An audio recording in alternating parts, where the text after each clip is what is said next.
በስመ ሥላሴ በስመ አብ ወወልድ ወመንፈስ ቅዱስ አሐዱ አምላክ አሜን። ሰላም እግዚአብሔር አምላክ ምስኩላትኩም ይኹን። ህዝበ ክርስቲያን ከመይ ኣለኹም? ከመይ ውዒልኩም? አነ እግዚአብሔር ይመስገን።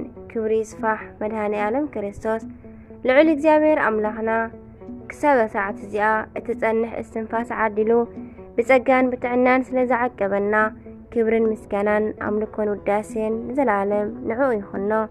ከምኡውን ነታረረተ ህሊና ቅድስተ ቅዱሳን ንጽሕተ ንጽሐን ኪዳነ ምሕረት ኪዳነ ቃላ ወላዲተ ቃል ዝኾነት ጽዮን መጸጊዕትና ወዳ ብዝሃባ ክብርን ምስጋናን ውዳሴን ንዘላለም ንዓ ይኹና። ከምኡን ንኹሎም ቅዱሳን እግዚአብሔር አምላኽ ብዝሃቦም ቃል ኪዳን ብዝሃቦም ክብሪ ከከም መዓርጎም ክብርን ምስጋናን ንዘላለም ንዖም ይኹን አሜን። ጥቅምቲ ስንክሳር ሓደ ባሕቲ ዝንበብ ስንክሳር ዝሰምዕ ዘንብብ ፍቕሪ ጎይታ ኣብ ልቡ ይዕንብብ። ብሩኽ ባሕቲ ይግበረልና መሐጎሲትና ባሕቲ ይግበረልና። ባሕቲ ሓጎስ፣ ባሕቲ ጥዕና፣ ባሕቲ ሰላም፣ ባሕቲ ፍቕሪ፣ ባሕቲ እምነት፣ ባሕቲ ንስሓ ይግበረልና ኣሕዋተይ አሜን። ዮም ፍስሓ ኮነ በእንተ ልደታ ለማርያም። ዮም ፍስሓ ኮነ በእንተ ልደታ ለማርያም። ወርሓዊ በዓል ልደታ ማርያም እዩ። ቅድስቲ ድንግል ማርያም ኣዴና አብ ዘለኹሞ ምስ ኩላትኩም ትኹን። ብቃል ኪዳና ተሓልኹም ብሰላም ናብ ቤትኩም ስድራ ቤትኩም ትብለስኩም። ዝሰራሕኩሞ ተበርክተልኩም፣ ዝወለድኩሞም ትዕብየልኩም፣ ብመንገድኩም ትምራሕኩም፣ ብድሕረኩም ትከተልኩም፣ ብላዕሊ ተጽልልኩም፣ ብታሕቲ ድማ ከይትዕንቀፉ ብቃል ኪዳና ትደግፍኩም። ዝተባረኸን መዓልቲ ባሕቲ ጥቅምቲ ሓደ ይግበረልና አሜን።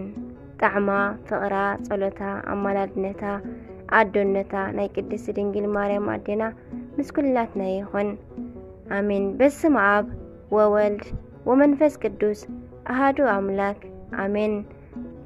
ስንክሳር ጥቅምቲ ሓደ ቅድስቲ አንስጣስያ ሰማዕት። ኣብ ዝቐደመ ዘመን ብፍላይ ድማ ኣብ ኣካባቢ ሮም እዚ ስም ብጣዕሚ ዝተለምደ እዩ። በዚ ስም ዝጽዋዓ ቅዱሳት ድማ ቁጽረን ቀሊል ዝበሃል ኣይነበረን።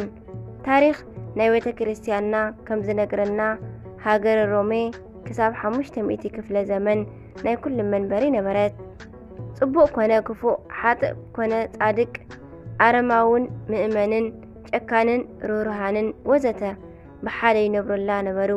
በዚ ዘመን ድማ እታ ቦታ ብዙሓት ሐዋርያትን ሰማዕታትን ሊቃውንትን ጻድቃንን ኣፍረየት። ካብዞም ቅዱሳን ሓንቲ ድማ ሰማዕትነት ምስ ጽድቅን ድንግልናን ዝደረበት ኣዴና ኣንስጣስያ እያ። እዛ ቅድስቲ ኣብ 400 ክፍለ ዘመን ተወሊዳ ዝዓበየትሉ ድማ ኣብ ውሽጢ ሮም እዩ። ወለዳ ክርስቲያን ብምዃኖም ገና ብንእስነታ ናይ ክርስትና መንነት ኣጠንቂቓ ፈለጠት። ጎርዞ ኣብ ዝኾነት ጊዜ ድማ እዚ ዓለም ጠሊፋ ከይትድርብያ ትጥንቀቕ ነበረት። እዚ ዓለም መፈንጠረኣ ብዙሕ እዩ እሞ ብፍላይ ድማ መልክዕ ስለ ዝነበራ ወለዳ ድማ በዓል ጸጋታት ስለ ዝነበሩ ንሳ ትሕርምቲ ተብዝሕ ነበረት። ድንግልናኣ ብንጽህና መታን ክትሕሉ ጾምን ጸሎትን ምስ ስግደት ኣዘውተረት። ብሒደት ድማ ኣብ ውሽጣ ፍቕረ ክርስቶስ እናተቓጻጸለ ብምኻዱ ነዚ ዓለም ክትገድፋ ሓሰበት። ነገር ግን ወለዳ ጓልና ንመጠነ ኣካል በፂሕኪ ኢኹ እሞ ከነመርዐወኪ በልዋ። ንሰ ድማ ኣነ ንናይ ሰማያዊ መርዓ ንመንፈሳዊ መርዓ ድማ ተጸዊዐ እየ እሞ ግደፉኒ ኢላቶም ናብ ገዳም ከደት። ኣብቲ ዘመን ኣብ ዙርያ ከተማ ሮም ብዙሕ ናይ ደናግል ገዳማት ነበረ እሞ ካብኣተን ኣብ ሓንቲ ኣተወት። ምስ ኣተወት ንሰብነታ ምኽንያት ክትህባ ኣይደለየትን።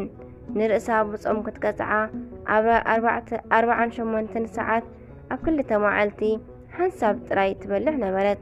ምግባ ድማ ቆራስ ቅጫ ብጨው ጥራይ ነበረ። ዓብይ ጾም ኣብ ዝበጽሐ ጊዜ ግን ብዘይካ ሰንበት እኽሊ ኣይትጥዕምን ነበረት። ፍቕሪ ጎይታኣ ኣገዲድዋ እዩሞ ንሶሙን ንርእሳ ካብ ምግብን ካብ ምቾትን ትኽልክል ነበረት።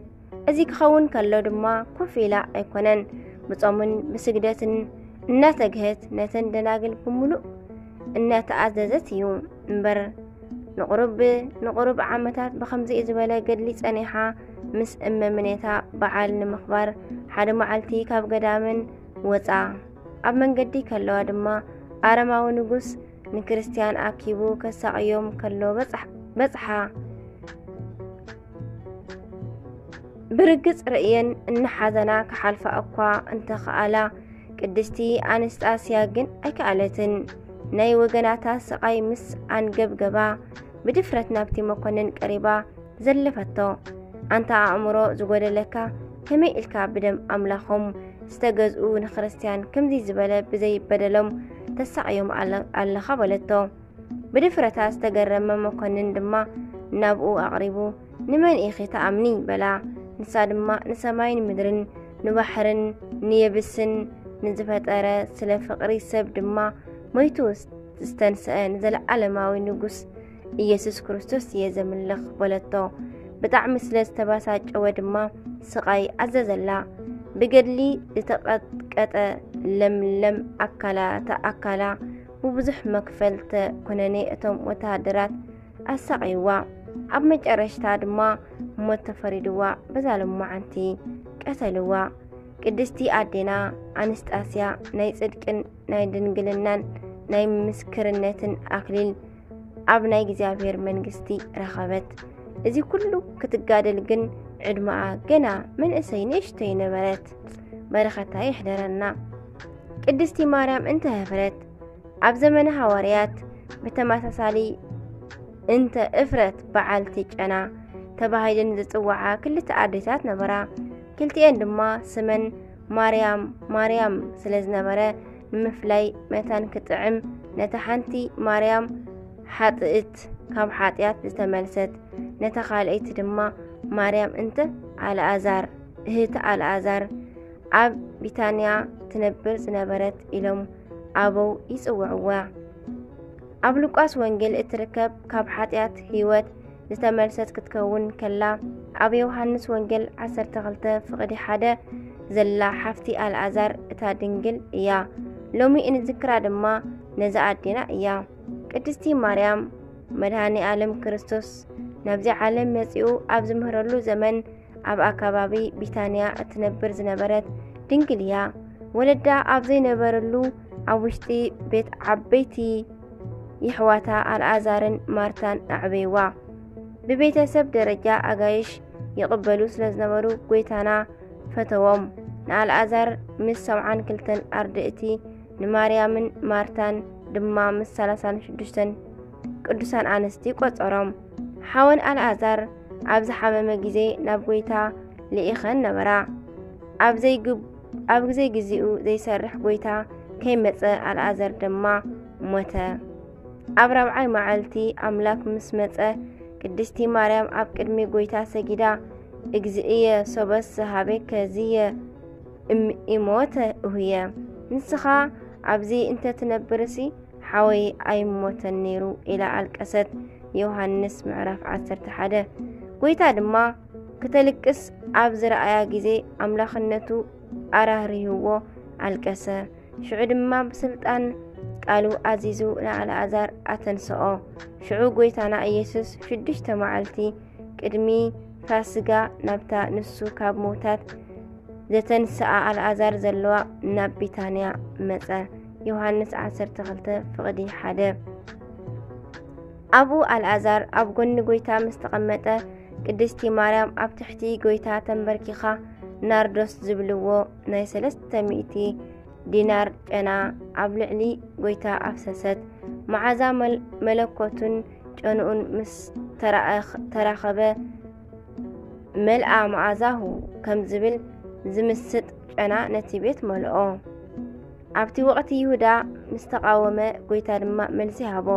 نقدستي مريم دما مريم هاريت مكفل تسنى زئية حيدوا إلوا مسكنا زمسكنا كف إلى بتمسطو ممهارات راي كم زي كونه أبهريا قص مسكرو كما خرنا دما عرمومون تأجستن كم مريم جنزب نجبر بلنا قداسي مريم قدستي مريم عب جزي حمام نجويتانا يسوس كقبروا كلو نبرت تنسايو دمار يا أيام دحر عرقت جويتا دما من منفس قدوس تختلا نوانجل أقلقلو تتجه نبرت قدستي أدينا مريم انتهفرت لومي كم زعرفت نذكر أملاك قدسان عدتاتنا فقرا يعدلنا برختم لكلهم دما يبزحلنا مدهاني ألم كريستوس بصالتهم دما يغريب لنا آمين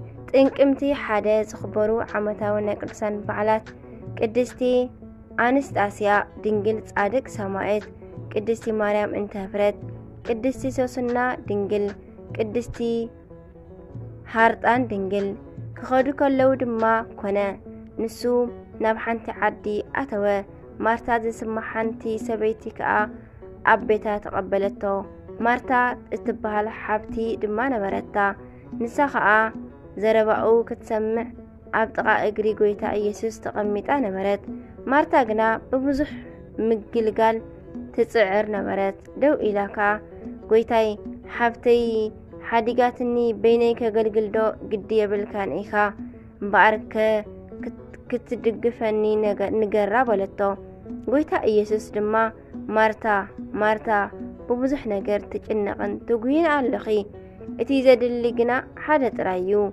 مريم سي كابزي وسد صبق قده حاريا الله الملس الله لقاس معرف عسرته فقدي 38 آمين سنكسار زنبب زسمع زنبب فقر قويتا أبلب يعنبب آمين وسبحات لإግዚአብሔር ولولادته ድንግል ولመስቀሉ ክቡር ዝወደቀ ዝነጠበ በአፈ ቅዱሳን ትጉሃን መላእክት ይተአረመለይ አሜን አሜን